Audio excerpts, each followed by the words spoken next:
President Museveni abadde aggulawo olukuŋŋaana olw'abalamuzi olw'omulundi ogw'abiri olwa buli mwaka. President asinzidde eno n'awabula essiga eddamuzi okukozesa ensimbi entono ezaabaweebwa obuwumbi 267 okutuusa obwenkanya ku bannayuganda. We can have justice even when we don't have money or we don't have enough money.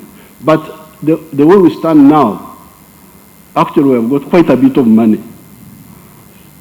So it is just a question of planning, not mixing it up with the ideology. Era akubiriza abantu okubeera n'omutima ogulumirirwa eggwanga. Ye Ssaabalamuzi Alfonso Owiny-Dollo asinzidde mu lukuŋŋaana luno n'atuusa okusaba kwe okwongeza essiga eddamuzi ensimbi. Once we have the requisite budgetary provision, we can and we will make a difference in rendering justice in this country. Agamba nti kino kyakuyamba okwongera ku muwendo gw'abalamuzi n'obuweereza. Ayongeddeko nti kkooti ey'ebyobusuubuzi erimu emisango mingi egirimu ensimbi triliyoni 11 nga singa giggwa ssente zino zaakudda mu ggwanga. Today as I speak, we have locked up in the commercial division of the High Court, just the commercial division, sitting in Kampala, 11 trillion shillings. A few years ago it was 4 trillion. It's galloping now.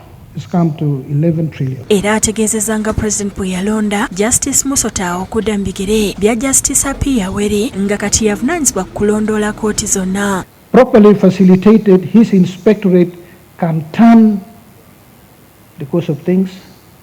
We'll have a judiciary we can pride ourselves about. Oluvannyuma Ssaabalamuzi awadde President alipoota ku ngeri essiga eddamuzi gye likozeemu. Okusinziira ku alipoota eno, kkooti ezisookerwako ze zisinze okukola obulungi ng'eyasinga okukola obubi y'ensukkulumu era nga kitadde ku balamuzi ababiri abawummula n'omu eyafa. But I thank you for appointing 3 justices of the Supreme Court and 1 in the Court of Appeal.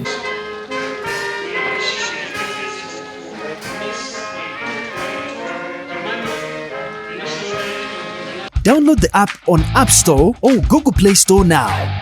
Vision Digital Experience, the future of media.